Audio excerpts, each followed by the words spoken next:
Hey, what's up guys, it's Wolf, and today I am bringing you a $1,000 gaming PC.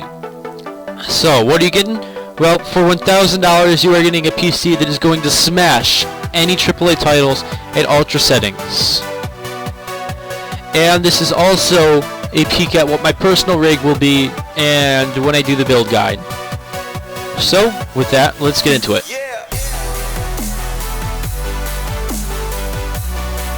So, to start, we are going with the i5 6500. It is a quad-core processor at 3.2 gigahertz. I couldn't quite fit a 6600K in this build, but if you do have that extra 50 bucks, then go for it.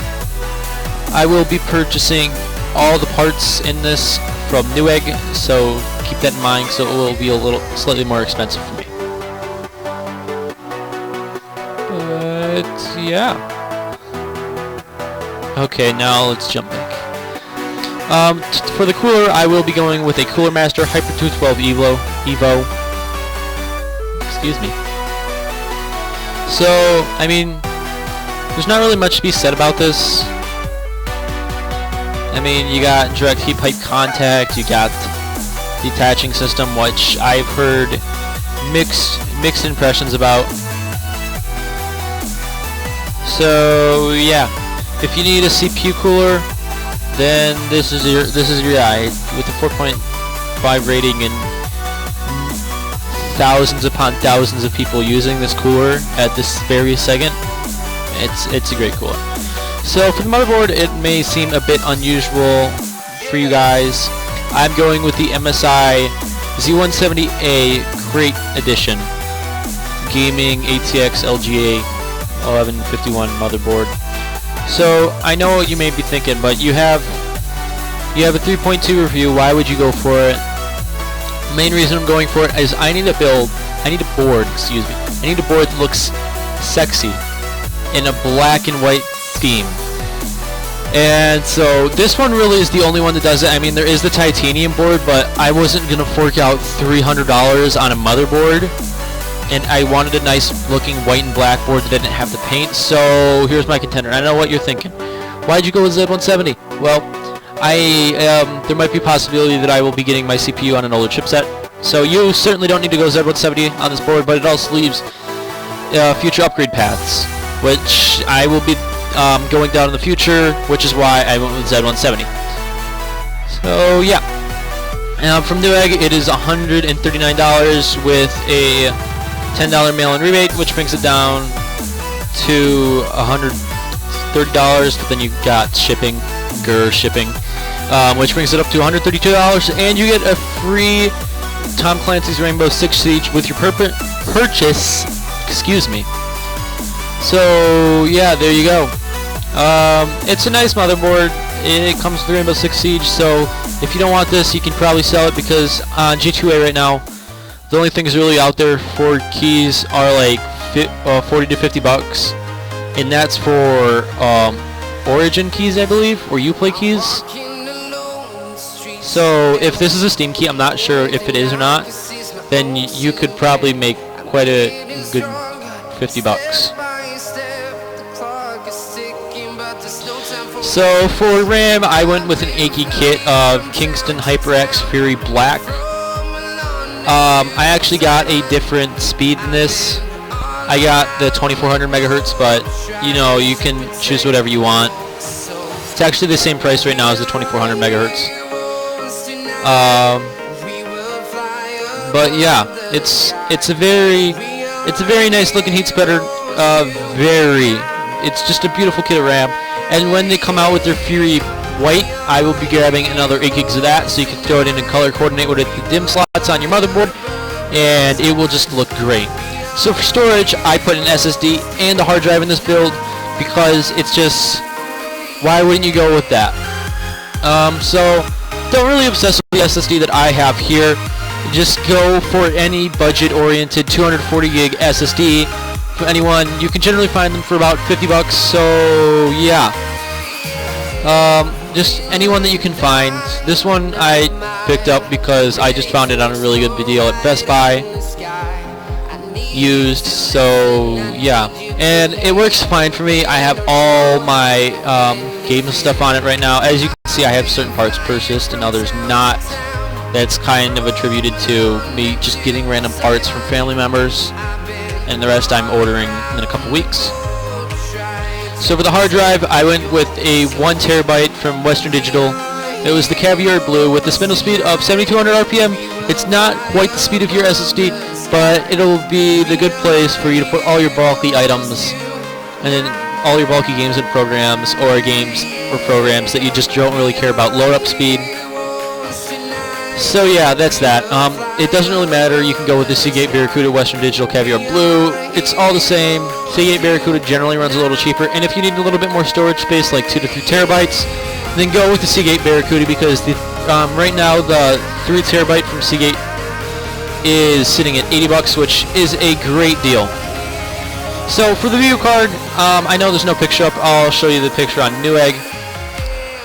But it is $304. There are cheaper options out there, but here, I'll just click over this and head over here, and you'll see why I went with this one.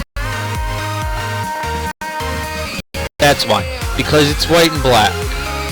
It doesn't have a back plate, which I was kind of disappointed by. So, I mean, you know, what can you do, but yeah. So I was a little bit disappointed by that. Sorry about the slow speed. My internet is just dying right now, apparently. You know, whatever. We're going away. Back to here. But anyway, it does come with a copy of the Division, so there will be that option there for you if you so to choose to take it. But yeah, I don't really know what Outlet PC is doing here with this. It's just like, grr, $400 GTX 970. But yeah, so for case we went with, you can go with either the NZXT S340 white or black. It doesn't really matter. I just personally went with the white because I think it will look absolutely great with this build.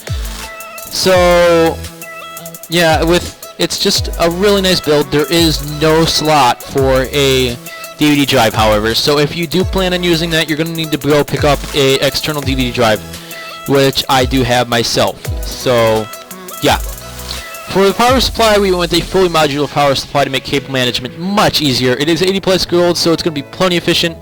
It's not going to be drawing that much power from the wall because of it, and it's going to save you a few bucks over going with an 80 plus bronze power supply for $50. So yeah, I do believe right now the 750 watt power supply, the Supernova, is also going for around $70 on Newegg. So if you want, go check out that. Yeah. So I recommend both of them. They're just great power supplies. I will link a review of this EVGA Supernova power supply, just the Supernova, the series, down in the description, by a guy named Geekwat. He's a great channel, UK guy, great guy. So yeah, I will link a review of this power supply down there, but overall it's just a great power supply. Now, I am going with the wireless solution in this build, but if you don't need this solution, just take it out, it saves $30. But yeah, it is the Gigabyte GC WB867DI. It's a PCI Express 1X Wi-Fi card, pretty much. I'm not even gonna bother. But it's beyond that name, it's absolutely gorgeous. I mean, I'm not using it in the system right now because it does require a USB attachment, which I don't have because my system's 10 years old right now. So yeah, right now it's sitting at $32 on Amazon Prime, so you can get your overnight shipping if you have Prime and stuff, and then $30 on Superbits. So yeah, that concludes the $100 build. I'm sure if you are using Ethernet, you can chop that off and bring it down to just under. And if you use mail-in rebates, I'm sure you can get this build even cheaper, although I'm not exactly sure where it is because you don't see it, but you know, whatever. So the overall power draw is 325 watts from the wall, so you will have the option to upgrade in the future. You could possibly go with an SLI or crossfire configuration in this build if you really wanted to. It is supported by this motherboard, so yeah. So let me know what you thought about this. If you like the build, hit that like button. It gives me lots of support. Leave a comment down below what kind of budget you'd like to see for a build in the future, and if you'd like to see more used parts builds of me just going around at eBay and finding some used parts. But those builds won't be relevant after like a couple months. But anyway, so if you want to see more of those builds, then let me know down in the comments below. If you want me to build you a computer, you can use the link down below to get to my Twitter, and then send me a message on Twitter, and I can build you a computer and then ship to you. Of course, you're covering it all, because you know I'm not handing out stuff for free here, not yet anyway. Maybe once we get 10K, there will be a giveaway. Don't quote me on that, but at 10K there might be a giveaway. So, if you like this video, hit the like button. If you like the build, hit the like button. If you didn't really like this build in the way I did it because I was building it and just kind of rambling over how I was doing it, then let me know down in the comments, or with a dislike. If you'd like to see more PC builds from me in the future, hit that subscribe button. If you'd like to see gameplay and benchmarks in the future, hit that subscribe button. And with that, I will see you guys in the next video. It's a wrap.